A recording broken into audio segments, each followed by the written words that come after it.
Retorno e me abrigo em Buda, retorno e me abrigo no Dharma, retorno e me abrigo na Sangha.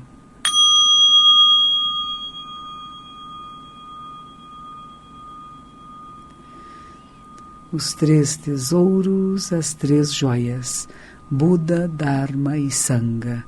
O ser iluminado, aquela que acorda, que desperta para o Dharma, que é a lei verdadeira. E Sangha, a comunidade, as pessoas que praticam e se estimulam juntas neste caminho à procura do eu verdadeiro, da realidade, daquilo que é maior do que o euzinho pequeno que o Freud vai chamar de ego.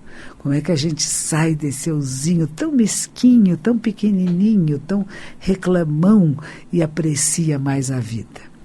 Hoje eu tive uma visita maravilhosa esta tarde da tia Alice. Tia Alice, ela é dona de um restaurante em Fátima, Portugal.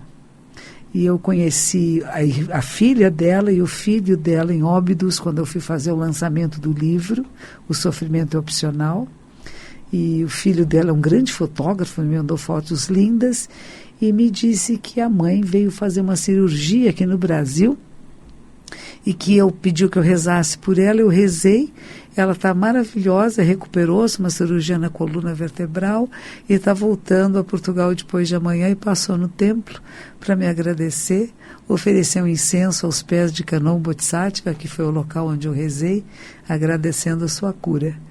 E foi tão bonito porque ela e a filha me contaram, ela tem esse restaurante, é bem famoso lá em Fátima, muita gente frequenta, pessoas famosas, importantes, ricas, parece que a culinária é muito boa. E uma desses personagens que frequentava o restaurante era um médico aqui de São Paulo.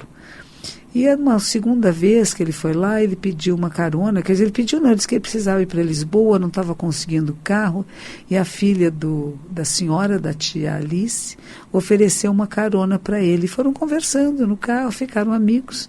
Ele voltou a Portugal novamente, foi a Fátima outra vez, e quando estava lá, ele viu que a dona Alice estava caminhando meio capenguinha assim, meio balangando para um lado e para o outro. Ele falou assim, o que a senhora tem?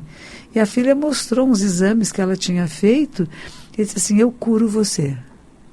Eu posso curar a senhora. Vá para São Paulo que eu opero a senhora. Tinha uma vértebra esmagada, ele operou a senhora. E ela está voltando. Ficou um mês aqui em São Paulo, uns dias na cirurgia, o resto fazendo a recuperação. Então, o que nós comentamos juntas foi isso, né? Uma boa ação, sem intenção.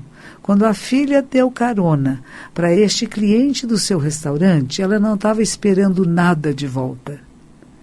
E recebeu muita coisa, a saúde da sua mãe. Veja bem, quando você faz de verdade, sem nenhuma intenção, o bem volta e enche suas mãos. Mas se você tiver intenção, se você fizer uma ação dizendo, eu vou fazer uma ação benéfica e vão gostar de mim, vão me dar coisas, vão ser bondosos para mim, você perde o mérito. E isto é um pouco do Dharma de Buda. Nilo, boa noite. Como estamos? Boa noite a todos e boas festas desde já. Estamos 2 semanas ausentes, não é, com programas gravados, mas mesmo assim nós mantivemos aqui aquelas perguntas que não pudemos responder em tempo hábil. O Gustavo chegou a perguntar algo que me vem à mente diretamente com a oração do arrependimento, porque na oração do arrependimento você se arrepende, mas não só, você assume o compromisso de mudar, não é? E quando você assume esse compromisso de mudar, então deve haver algum gatilho que faça com que você não repita o que você condenou no passado e se arrependeu. E o Gustavo pergunta justamente isso. Como lembrar rapidamente de agir da forma nova que buscamos para nos melhorar? Olha, cai 7 vezes, levanta 8. Não desista, porque a gente tem vícios e hábitos, e por mais que a gente diga, eu vou mudar, vou ser diferente, a nossa tendência é repetir o modelo anterior. Então, para que serve estar atento, atenta? Eu chamo de plena atenção ou presença absoluta. Você fica completamente atento no que está fazendo, como está falando, como está se manifestando no mundo. E você vê aquilo que tem hábitos que não são benéficos, eu vou precisar de um esforço para modificar. Às vezes demora um pouco, mas não se preocupe com isto. Não consegui agora, vou ficar esperando a próxima oportunidade. Em vez de dizer que horror, não consegui, eu não sirvo para nada, não. Não consegui ainda. Ai, quando é que vai ter outra oportunidade para mim? Para ver se eu consigo agora. Então, a gente muda esse olhar para a realidade. Um olhar que é mais lúdico e que você sabe que você pode ser diferente. Embora tenha vícios e hábitos muito antigos, difíceis de sair deles, acredite em você. Tente outra vez. É só isso, é treinamento. Nada como um pouco de zazen para você ficar quietinho, ouvir a si mesmo e sair para o mundo tendo consciência dos seus passos, dos seus gestos e da sua voz. Paralelamente, G escreveu de Valência, na Espanha, e perguntando como lidar com os desafios diários que impedem, né, as nossas realizações. Valência, na Espanha, tem um grande professor. Então, eu sugiro que você procure, chama-se Luz Serena, é um centro zen que fica em Valência, na Espanha. Nunca fui, mas eu conheço o professor, que é o fundador desse espaço, conheci ele no Japão há muitos anos atrás. É um grande mestre, um grande professor, Dokusho Villalba, e eu espero que você possa encontrar aí um local de prática para você. A pergunta dela era como que podemos o quê? Lidar com os desafios diários que impedem as nossas realizações. Eles não impedem. Os desafios são provocações para que a gente atravesse melhor. É como se fossem pequenas armadilhas do caminho. Você vai cair nessa armadilha? Você vai cair na armadilha da raiva, do rancor? Ou será que você percebe que tudo isso são apenas armadilhas do caminho? E você não se deixa apanhar. E para não se deixar apanhar, faça respiração consciente. Cada vez que uma coisa incomodar você, que uma pessoa for rude com você, em vez de responder com a mesma rudeza, respira. Respira e você percebe que você ganhou um novo espaço e que essa pessoa que aparentemente é uma inimiga, essa pessoa que aparentemente está aqui provocando você, é um mestre para treinar você no caminho da sabedoria perfeita. Os bodhisattvas. Os bodhisattvas, eles vêm disfarçadinhos. A regra de São Bento é tão bonita. Tem uma regra em São Bento que diz assim: a pessoa que está próxima de você é Jesus, mas Jesus não vem vestidinho de branco ou com aquele hábito de 2000 anos atrás, não. Agora a gente vai ter o nascimento dele a semana que vem. Nós vamos estar aqui no dia 24, na noite de 24, celebrando com você esse nascimento desse ser sagrado, que era só amor, que era só ternura, que era cuidadoso e gentil, mas também sabia ficar bravo. Quando faziam coisas erradas, queriam vender coisas lá na beira do templo, ele ficou bem bravo, jogou tudo longe. Então, amor, compaixão não é só mansidão, não. De vez em quando precisa falar com uma certa assertividade para dar limites, não é?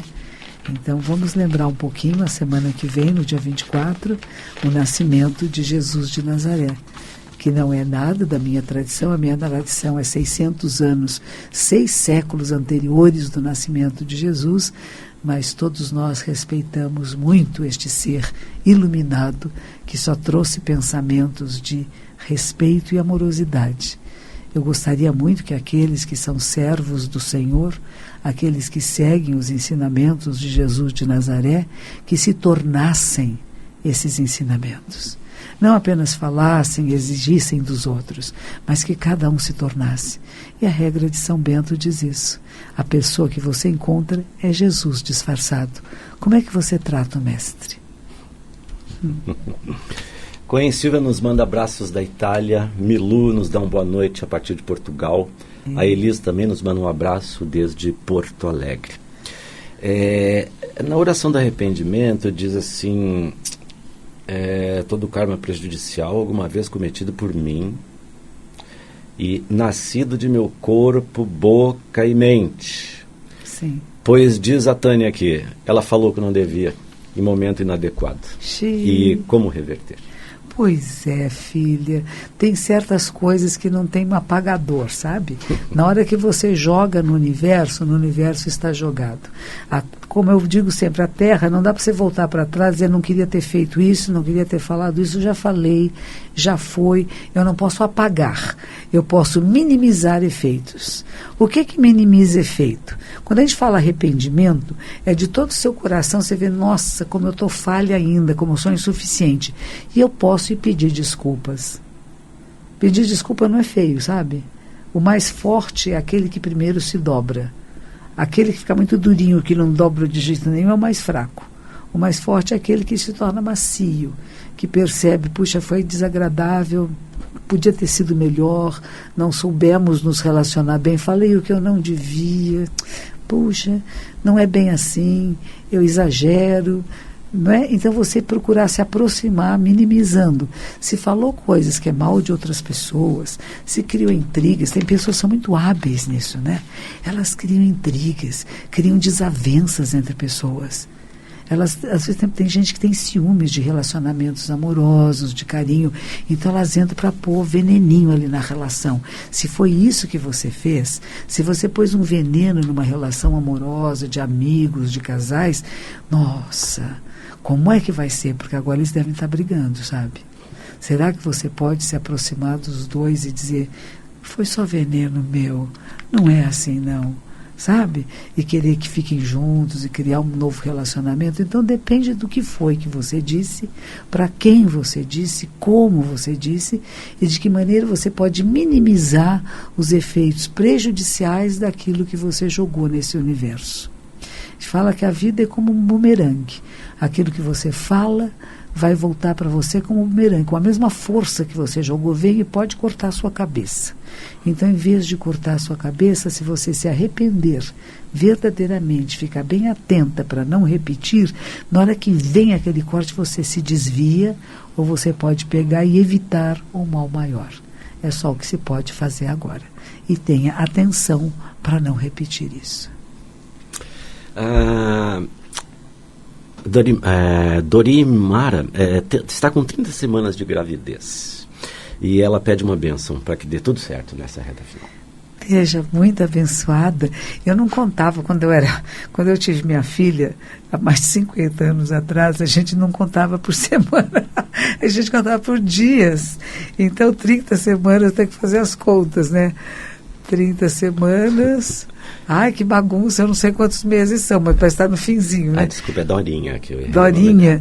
Então, Dorinha, primeiro aprecie esse bebê que ainda dentro da sua barriguinha.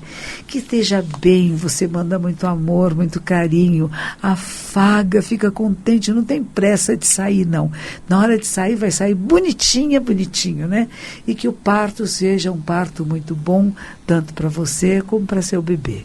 Que vocês duas, você e ele, tenham muita saúde, grandes alegrias, que seja um parto tranquilo. Eu estive agora em Manaus e uma jovem veio me procurar, a mãe do Otto, e ela tinha muito medo de ficar grávida, tinha medo de ter nenê, e ela disse que às vezes à noite ela só se acalmava quando ouvia minha voz.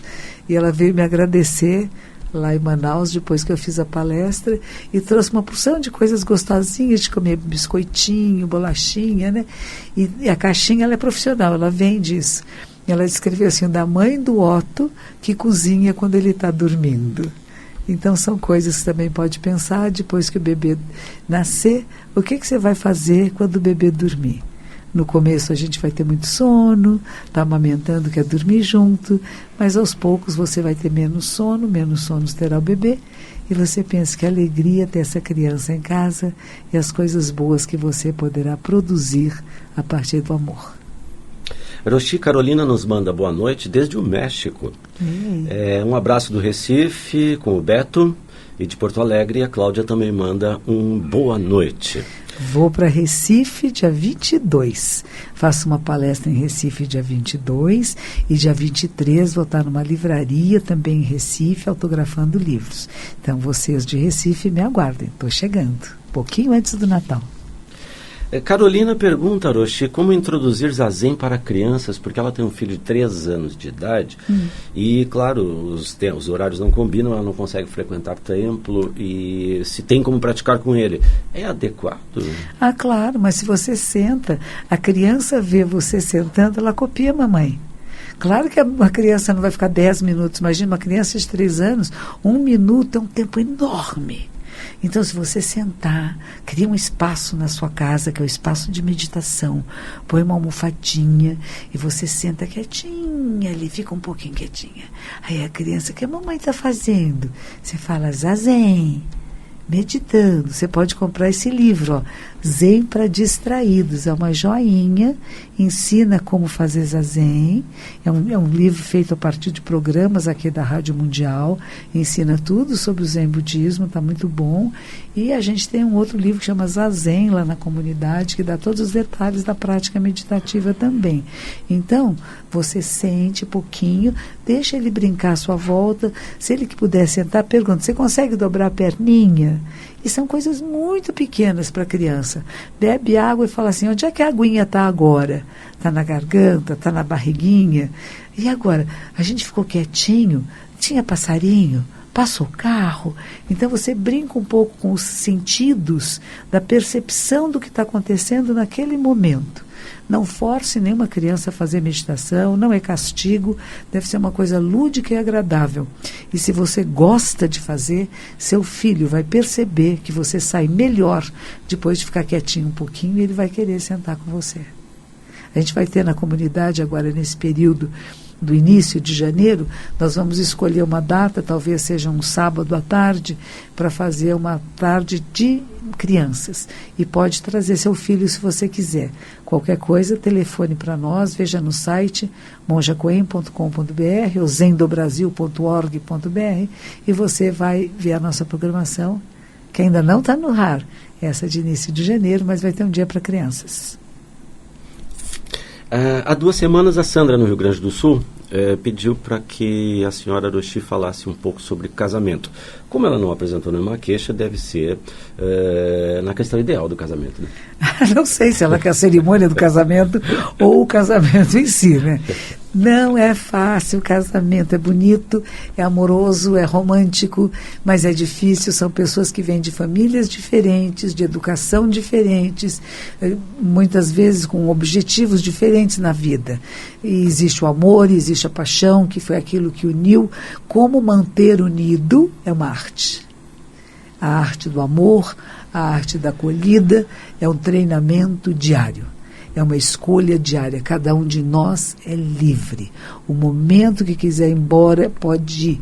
O momento que a pessoa não volta para casa, em vez de você ficar no relógio esperando, ai, meu marido está atrasado, que horror, demorou, quando ele chega da bronca, ou você com a sua mulher, faça o oposto disso. Que bom que você voltou, que alegria que você voltou para mim. Porque você podia ter ido embora. Ou poderia ter morrido, ou poderia estar doente, ou poderia ter resolvido não voltar mais para cá. Então, criar esse vínculo de que voltar para casa, ir de novo à casa, ir de novo ao encontro de alguém que você ama, é gostoso. E a pessoa que espera ter alegria de receber. Então, isso vai manter um relacionamento vivo e fértil por muitos anos. Mas se ao contrário disso houver muita cobrança, muita crítica, você pode destruir um laço, um vínculo que é tão maravilhoso e pode ter se criado por muitos anos. Então tenha atenção, como que você está mantendo o vínculo? E se acaso, Sandra, você queria saber sobre a cerimônia do casamento, a cerimônia do casamento para nós chama-se casamento em frente a Buda. E Buda é a sacralidade da existência, a sabedoria perfeita. Então, que votos você e seu noivo, 2 juntos, fazem? É um voto feito a 4 mãos. É um texto que vocês escrevem. Nós 2, agora em frente a Buda, vamos fazer o compromisso do nosso casamento. Ao que vocês podem se comprometer? Nós nos comprometemos a nos cuidar, a nos respeitar, a nos apoiar mutuamente. Será que não é isso um casamento? Quando 2 se tornam um, quando 2 mandalas criam uma terceira mandala, onde o casal está no centro e está um para o outro, seja o que for a circunstância. Então, O voto no casamento já significa o que o casamento espera-se que seja e como que se tem que trabalhar e praticar para que assim se manifeste. Seja feliz. E falando em iniciantes, crianças e tal, a Flávia disse que quer fazer um curso de introdução ao Zen e pergunta se é a senhora que ministra. Bom, nesse caso eu acho que tem um curso online, né, também. Tem um curso online e tem o nosso curso que é lá no Templo, às terças-feiras, vai começar no final de fevereiro. Seja bem-vinda, basta mandar um e-mail para nós, já falei, é Zen do Brasil, @gmail.com, você manda um e-mail para lá para se inscrever, vai ter todas as informações.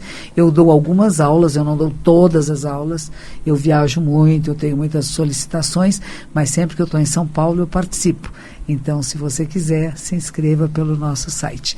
E também estamos programando que o canal Mova possa passar o nosso curso virtual. Se por acaso você mora longe de São Paulo e não consegue chegar até o nosso templo, nós estamos vendo se este ano já conseguimos pôr no ar a aula ao vivo. E você participaria da sua casa e faria perguntas e seria interativo. Vamos ver se conseguimos nesse semestre ou no próximo. O Beto, lá de Recife, perguntou onde que é mesmo a palestra? Pois então, boa pergunta, não lembro. Então, eu tenho uma memória péssima para nomes, então acho que a livraria acho que é uma Juquiá, mas nem sei se é esse nome, hein? Então é bom que você telefone lá para o templo. 3865-5285, São Paulo 11 3865-5285. Se você puder telefonar amanhã à tarde, a secretária Tan, ela chama Tanyo Tan, poderá te dizer exatamente o local, o horário e toda a programação que vai ser feita em Recife. Muito bem. A Vanessa tem uma grande dificuldade com a mãe dela. Porque a mãe dela tem cobrado e sempre cobrou ao longo da vida. E ela até se sente inútil. Só que ela conhece pessoas que a valorizam e que a incentivam. E ela quer se libertar disso. Pois é, a sua mãe já te deu a vida. Por que você precisa tanto da aprovação dela? Você não precisa da aprovação, reconheça. Tem mães, eu não sei se esse é o caso, Vanessa, eu só estou ouvindo o seu lado, não ouço o lado da sua mãe. Mas tem mães que estão muito ciumentas das filhas. E elas querem diminuir a filha. Tudo que vai fazer é burra, ignorante, não é suficiente, sem mim você não é nada. E cria um vínculo de dependência que é uma coisa bem prejudicial. E quando a filha está tendo sucesso, ela vai lá e destrói isso, procura atrapalhar o máximo possível. Então tome cuidado. Não sei se esse é o caso da sua mãe, mas lembre-se que você tem que conhecer o seu próprio valor e por isso eu insisto muito para as pessoas de fazer meditação, de conhecer a si mesmo, para que ninguém possa manipular você. Você sabe que as pessoas mais próximas, mães, filhos, etc., são aqueles que mais podem manipular. Com pretenso afeto, carinho, podem estragar a sua vida. Então tome cuidado para não ser vítima dos ciúmes, da inveja, às vezes, da própria mãe, e para você poder viver com plenitude. Afastar-se da mãe não é crime e não é nada errado. Você pode gostar dela, querê-la bem, mas se você acha que ela não vê as suas qualidades, você viva com as suas qualidades e agradeça a ela pela vida que recebeu com todas as qualidades que você tem. Já a Ana tem uma preocupação com o filho, não é com a mãe. Porque ela tem um filho de 28 anos, ele não consegue trabalhar, está com um diagnóstico de esquizofrenia. Só que ela quer que ele viva como todas as pessoas, é óbvio que ela queira, né? No entanto... Ele tem esquizofrenia, querida. Então, se ele é doente, ele tem uma necessidade especial. Ele é diferente das outras pessoas, não será igual às outras pessoas. Seja capaz de amá-lo e acolhê-lo, assim como ele é. Muito bem, chegamos à hora da nossa despedida. O programa passa tão rápido assim. É tão rápido. Bom, Cláudia, Flávia, Priscila, suas questões estão aqui armazenadas conosco. Provavelmente na próxima segunda-feira conseguiremos abordá-las. Uma boa noite, uma boa semana, não é? Que os méritos de nossa prática se estendam a todos os seres e que possamos nos tornar o caminho iluminado.